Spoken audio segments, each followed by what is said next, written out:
बिस्मिल्लाहिर्रहमानिर्रहीम। अस्सलाम वालेकुम। मैं शाहिद सकलैन हूँ। आप मुझे मेरे यूट्यूब चैनल फेसबुक पेज पे देख रहे हैं। आज 15 जून है, हफ्ते का दिन है जब ये मैं वीडियो कर रहा हूँ। इस वीडियो में बात करेंगे सारिम बर्नी केस के हवाले से। इकरारुल हसन के हवाले से मैंने आपको बताया कि जी किस तरह एक हया नामी बच्ची का सारिम बर्नी ट्रस्ट ने उनको बताया। इकरारुल हसन ने वहाँ रेड किया, पुलिस भी साथ मौजूद थी। वहाँ पे एक मदिया नामी खातून गिरफ्तार हुई और उसको जेल हो गई। ये चीज़ मैंने आपके सामने रख दी थी। इकरार का इसके ऊपर अभी वर्जन नहीं आया है। मैं कोशिश कर रहा हूँ उनसे मेरी भी बात हो जाए और मैं उनसे इस हवाले से ज़रूर पूछ लूँ। बहरहाल सारिम बर्नी ट्रस्ट का ये मौक़िफ़ है कि जी इस बच्ची का मामला ये था कि इसको बेचने की कोशिश की जा रही थी। इस वजह से सारिम बर्नी ट्रस्ट ने उस बच्ची को बचा लिया और अब उस बच्ची के लवाहिकीन सामने आ गए हैं, तो ये मामला एफआईए इन्वेस्टिगेट कर रहा है। सो ये तो मेरे ख्याल से आपको क्लियर है। लेकिन अब एक और हमारे सीनियर सहाफ़ी दोस्त हैं तारिक वतीन साहब, उन्होंने कुछ चीज़ें जो है वो सामने रखी हैं जो इससे भी ज़्यादा ज़ाहिर बात है खौफनाक हैं और इससे भी ज़्यादा बायसे तशवीश या इसको कहो इन्वेस्टिगेशन इसकी ज़रूर होनी चाहिए कि क्या वाक़ई ऐसा मामला है। उन्होंने अपने ज़राए से जो है वो बात की है, वो आज की वीडियो में आपके सामने रखेंगे कि असल ये मामला चल क्या रहा था। देखिए हम लोग, मैं खुद, मुझे काफ़ी अर्सा हो गया, 20 साल हो गए हैं इस फील्ड में। तो हम लोग जो है रोज़ डे टू डे अफेयर्स में शोज़ कर रहे होते हैं। मेरा अपना, मैं करंट अफेयर्स के मामला देखता हूँ यहाँ इस्लामाबाद में, तो हमारे पास मुख्तलिफ लोग आ रहे होते हैं, प्रोग्राम्स में मुख्तलिफ लोग आ रहे होते हैं। अच्छा, डिपेंड कर रहा होता है कि उन लोगों का प्रोफाइल क्या है। हमने रेलिवेंट गेस्ट बुलाना होता है उस टॉपिक के मुताबिक, चाहे वो कोई करंट अफेयर का शो हो, चाहे वो इंफोटेनमेंट का शो हो, चाहे वो मॉर्निंग शो हो, कुछ भी हो। तो उसके हवाले से हमने उसमें बाकायदा एक मीटिंग होती है जिसमें डिसाइड किया जाता है कि आज हम ये टॉपिक कर रहे हैं और इस टॉपिक के मुताबिक ये गेस्ट रेलिवेंट है। तो एक दो हम गेस्टों की 3-4 कैटेगराइज कर लेते हैं और उसके बाद हम उनको कॉल करके, हमारे जो टीम के लोग होते हैं उनको कॉल करके बुला लेते हैं। उन्हें कहते हैं कि जी आप हमारे शो में हैं, हम ये चीज़ डिस्कस कर रहे हैं। Same is the case with infotainment and morning show. तो बहरहाल कोशिश ये होती है। लेकिन अब ये मामला सामने आ रहा है कि सारिम बर्नी साहब जो हैं, उनको और उनकी वाइफ जो है उनके प्रोफाइल को बड़ा करके दिखाने में या उनके समाजी कामों को हाईलाइट करने में या उनके जो मामलात हैं उनको मज़ीद बेहतर करने के लिए बाकायदा तौर पे जो है वो एक प्लानिंग के तहत उस एंकर और उस यूट्यूबर की, नॉट टीवी का नहीं कहा गया, सिर्फ एंकर और यूट्यूबर कह गया, सॉरी, वो एंकर और प्रोड्यूसर का जो है वो किरदार है। अब इसके हवाले से तारिक वतीन साहब ने अपना जो है एक व्लॉग में चीज़ें रखी हैं, मैं आपके सामने ज़रूर रखूँगा।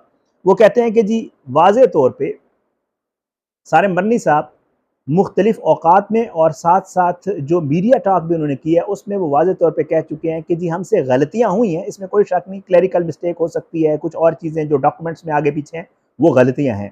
लेकिन सारिम बर्नी साहब कह रहे हैं कि जी उन्होंने कोई जुर्म सरज़द नहीं किया, जानबूझ के ऐसा कोई काम नहीं किया जो जुर्म के ज़ुमरे में आता हो। तारिक वतीन साहब ये बताते हैं कि जी एक खातून टीवी एंकर हैं और उनके प्रोड्यूसर हैं और ये मारूफ शो की एंकर हैं।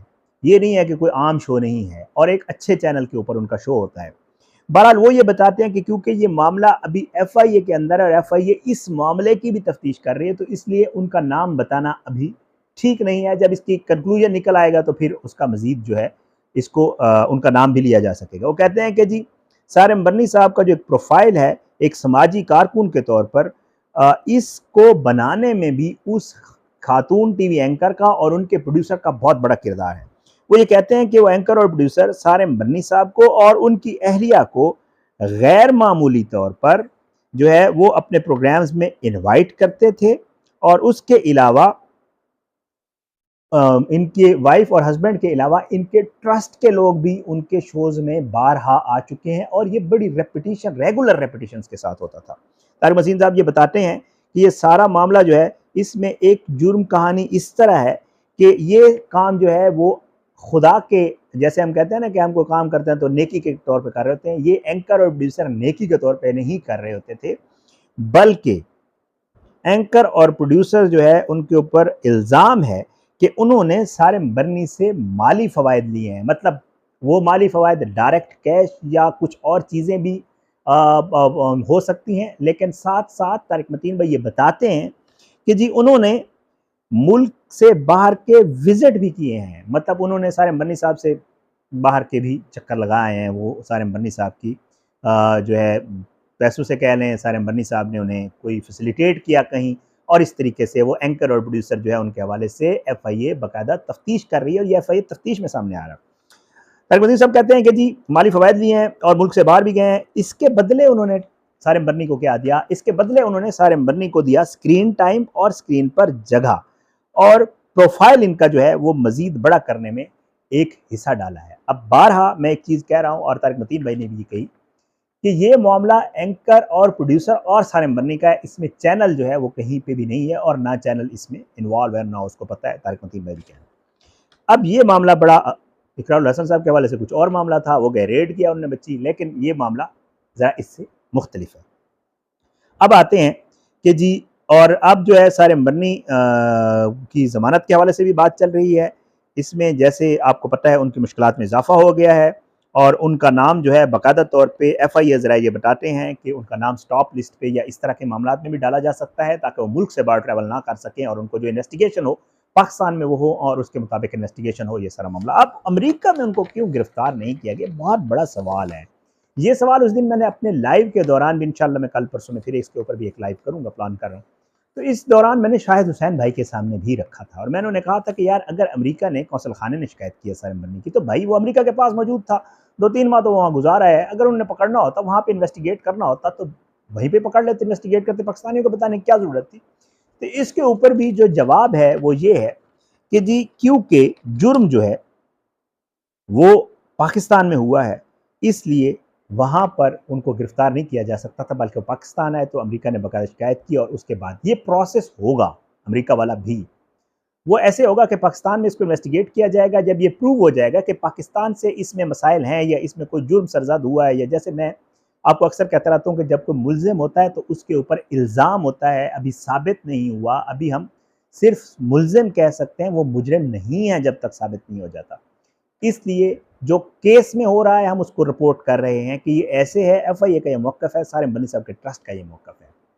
बताया ये जा रहा है कि अगर इल्ज़ाम सच साबित हो गया तो उसके बाद इस कार्रवाई FIA वाले को आगे ले जाया जाएगा, क्योंकि बच्चियों की जो ट्रैवलिंग या यहाँ से जो जाना है वो पाकिस्तान से है, वहाँ पे पहुँच के एडॉप्शन का क्या प्रोसेस होता है, किस तरह होता है, डॉक्यूमेंट्स में क्या हेर फेर है, वो बाद में अमेरिका में होगी और अगर ज़रूरत पड़ी तो फिर अमेरिका भी इसके ऊपर जो भी आगे का मामला होगा, जो मेरी इत्तलात है उसके मुताबिक ऐसे चलेगा। लेकिन अगेन मैं वही कहूँगा कि अभी इन चीज़ों को साबित होना है, अभी इन चीज़ों को एस्टेब्लिश होना है, क्योंकि इस तस्वीर का एक दूसरा रुख भी है।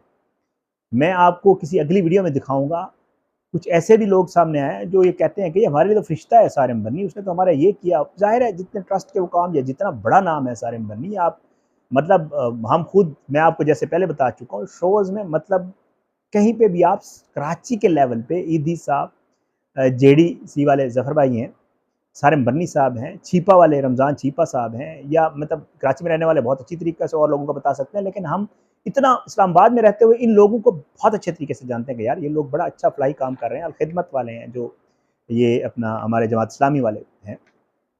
तो ये लोग तो बड़े मशहूर हैं, इनके बड़े बड़े आपको बैनर्स, पोस्टर्स, हर फलाही काम, कुर्बानी हो, कैदियों की रिहाई हो, बेवाओं की शादियाँ हों, बच्चियों का कोई मामला हो, कुछ भी हो, तो इसमें वाज़ेह तौर पर नज़र आते हैं। तो एक तरफ वो काम है जो सामने नज़र आ रहा है, एक तरफ ये इल्ज़ाम है जो लगा हुआ है। अब ये इल्ज़ाम अगर सच साबित हो गया तो फिर तो बहुत बड़ी बात है, ज़ाहिर बात है, और अगर ना हुआ तो फिर ये एक ज़ाहिर एक बहुत बड़ी प्लानिंग होगी, बहुत बड़ी कोई उनके खिलाफ साजिश होगी, कोई ऐसी चीज़ होगी। अभी ये चीज़ सामने आनी है कि असल मामला है क्या। लेकिन जो इन्वेस्टिगेशन में चीज़ें सामने आ रही हैं, जो चीज़ें हमें सोर्सेज़ से पता चल रही हैं, जो चीज़ें इस केस से रेलिवेंट आस-पास मौजूद हैं, जहाँ-जहाँ हमें पता चलती है, हमारी कोशिश होती है वो आपके साथ ज़रूर शेयर करें।